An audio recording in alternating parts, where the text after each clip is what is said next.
जबलपुर में रानी दुर्गावती विश्वविद्यालय का जो रानी दुर्गावती नगर जिसे विद्यार्थी परिषद ने कहा है, उसमें उनका राष्ट्रीय अधिवेशन अभी समापन हुआ है। हमारे साथ एबीवीपी की राष्ट्रीय महामंत्री निधि त्रिपाठी जी हैं, उनसे शुरू करते हैं। चूँकि कार्यक्रम समापन है, उनको जाना भी है, इसलिए उन्होंने थोड़ा समय दिया, हम उसी में बात करते हैं। सबसे पहले तो बहुत बहुत धन्यवाद, आपने जबलपुर को चुना इतने अच्छे आयोजन के लिए।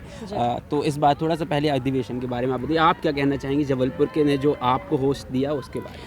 विद्यार्थी परिषद का 67वां राष्ट्रीय अधिवेशन 60 सालों के बाद जबलपुर में हुआ है और जिस तरीके से शोभा यात्रा में पूरे जबलपुर महानगर के नागरिकों ने जिस तरीके का अभिनंदन विद्यार्थी परिषद के कार्यकर्ताओं का किया, जिस तरीके का प्यार दिया, उससे विद्यार्थी परिषद का नागालैंड का कार्यकर्ता हो, गुजरात के कच्छ से आया हुआ कार्यकर्ता हो, मणिपुर का हो या अरुणाचल प्रदेश का हो, या फिर उत्तराखंड और हिमाचल प्रदेश का कार्यकर्ता हो, या फिर केरल और तमिलनाडु के, वो सभी प्रांतों के कार्यकर्ता बहुत अभिभूत हैं और सबने बहुत आभार व्यक्त किया है जबलपुर के सभी नागरिकों का। तो इस आतिथ्य के लिए विद्यार्थी परिषद की ओर से पूरे जबलपुर को बहुत बहुत धन्यवाद एवं आभार।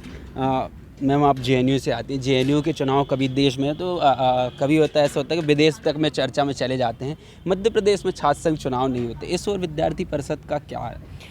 मुझे ध्यान में आता है कि आपके यहाँ बिल्कुल चुनाव बंद थे और यहाँ पर चुनावों को वापस शुरू कराने के लिए विद्यार्थी परिषद ने बहुत लंबा आंदोलन लड़ा और उसके बाद में मध्य प्रदेश में इनडायरेक्ट इलेक्शंस शुरू हुए थे।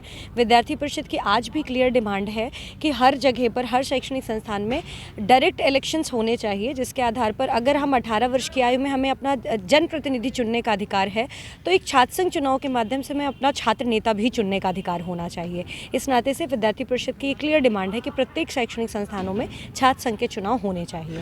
एक चीज़ हमेशा आती है कि स्कूल में पढ़ाना सब चाहते हैं सरकारी स्कूलों में, लेकिन पढ़ना कोई नहीं चाहता। सभी लोग है ना पलायन कर देते हैं। हम भी बहुत सारे लोग जो है जबलपुर आ जाते हैं, बड़े महानगरों में आ जाते हैं अच्छी इंस्टीट्यूट देख के। तो जो विद्यालय हैं, जो छोटे विद्यालय होते हैं, जो सरकारी शासकीय स्कूल छोटे छोटे गाँव में होते हैं, वहाँ पर जो है विद्यार्थी परिषद किस तरह से काम कर रही है ताकि जो बच्चों को है जो सरकारी स्कूलों में शिक्षा की गुणवत्ता को बढ़ाया जाए, उस और क्या काम? विद्यार्थी परिषद का कार्य आप जैसा महानगरों में देखेंगे वैसा का वैसा ही कार्य विद्यार्थी परिषद का ग्राउंड पर, गांव में, कस्बों में और ब्लॉक स्तर पर भी होता है, जिला स्तर पर भी होता है। तो विद्यार्थी परिषद का जो एक अभियान हम महानगर में जबलपुर में करेंगे, वही अभियान हमारा शहडोल में भी होता है। तो विद्यार्थी परिषद अपने कार्यों में, अपने कार्यक्रमों में कोई डिवीज़न नहीं रखती है शहर और नगर के अनुसार। विद्यार्थी परिषद जो भी कार्य करती है वो पूरे देश भर में एक जैसा कार्य होता है।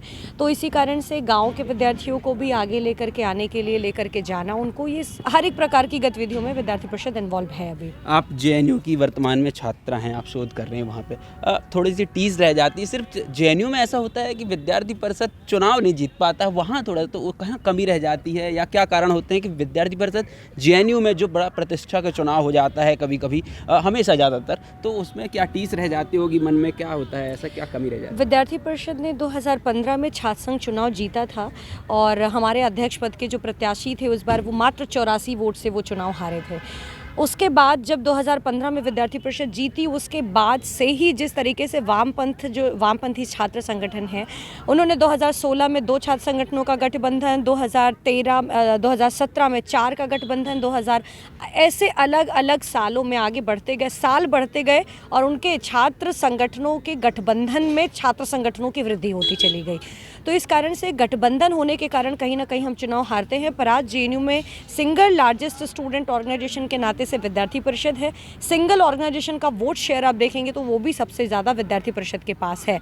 तो अभी तक तो ऐसा था कि हम गठबंधन के कारण चुनाव हार रहे हैं, परंतु आगे आने वाले समय में गठबंधन भी विद्यार्थी परिषद की जीत को रोक नहीं सकती है जेएनयू में। तो ये थी हमारे साथ निधि त्रिपाठी, जिन्होंने तसल्ली से बात की कि विद्यार्थी परिषद वर्तमान परिस्थिति से लेकर भविष्य तक में किस तरह के कार्य कर रहा है। कैमरा पर्सन कदीर खान के साथ अभिनव तिवारी, पल पल इंडिया, जबलपुर।